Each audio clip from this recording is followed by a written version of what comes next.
So I'm just kind of like cutting my leaves up a little bit. I'm just gonna put them in the pan. Okay.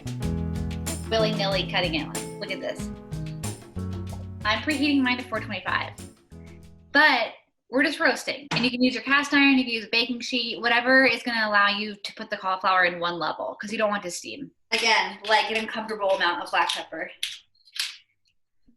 This is a Julie recipe after all. No, it's so true. And I'm going to use my hands to mix it all up. I'm just perpetually gonna have no bun in this video. Well, I just don't have it at the top of my head. While that's in the oven, we're gonna make our chimichurri. Okay.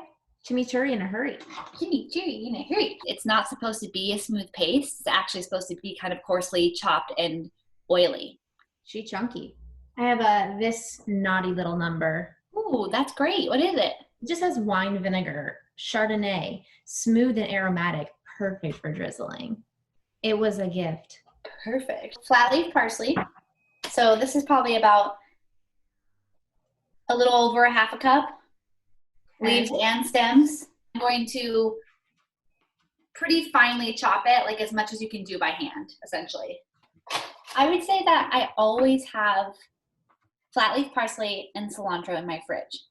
I almost always do as well. And I think that's come from a place of getting more comfortable, knowing when and how to use fresh herbs on most things. And so I don't stress as much about them going bad in my fridge anymore. Totally. This is a great recipe for if your cilantro and your parsley is starting to turn a little bit, because you're just going to chop it up and squish it around. So that looks great. It's even finer than what I did. Oh. And then I'm going to take about the same amount of cilantro and do the same thing, leaves and stems. Grab 1 clove of garlic.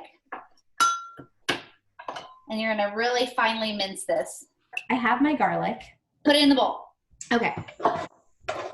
And then I'm going to say about a teaspoon, maybe a little less of salt, like a pretty hearty pinch.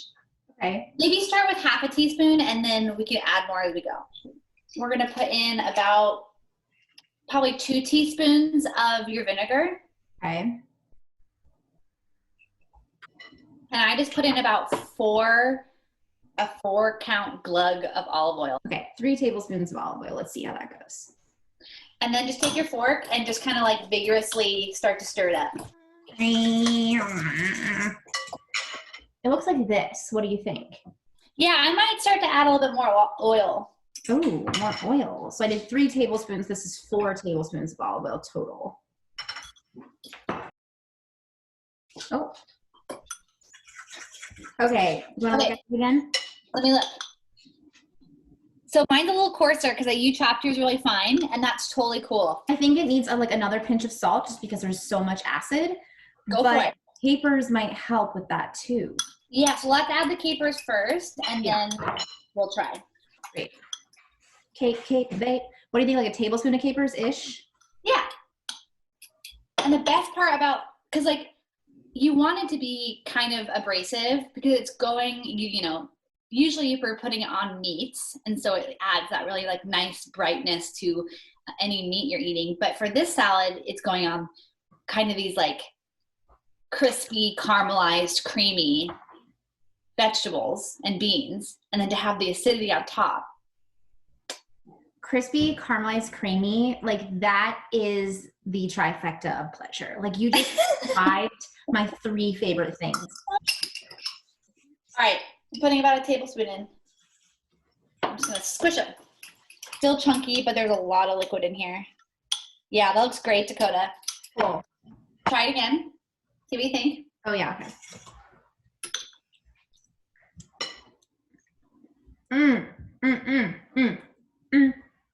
We're gonna crisp up our beans. Heat up your cast iron and heat up your oil. And we're just gonna kind of fry our chickpeas a little bit. You need to make sure the chickpeas are dry first. Do you have to dry them off? I didn't. Okay. But mine, I mean, yeah, actually, like in reality, yeah. Oh my God. Okay, so I'm gonna put my chickpeas in. My oil's hot. All right. I'm just gonna salt them and roll them around. And now those are just gonna live in the pan for a while. yeah. Here. Oh, nice. Yeah. Crispy. You tell that I'm doing that slouching thing again? It's because I want to be close to you.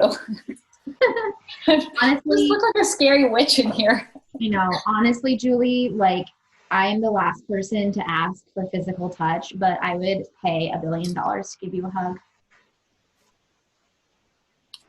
I would. And that's all my savings.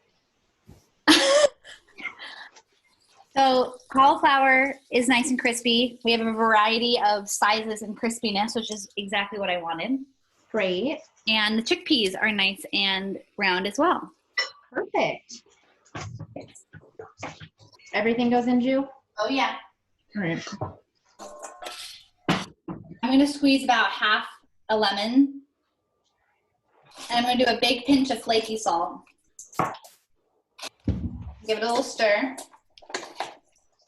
Now add in like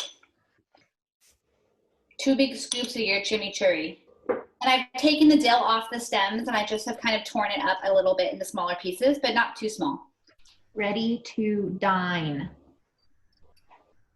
What do you think? So good. Crunchy, toothsome chickpeas, salty, oily in a good way. The cauliflower is like pretty soft, but also has its own crunchy bits, and it's like briny, zesty. Mm-hmm. Mm-hmm. Mm. Thank you, Jill. You're welcome. It's really easy, and I'm adding it to the arsenal. Yeah, double whammy.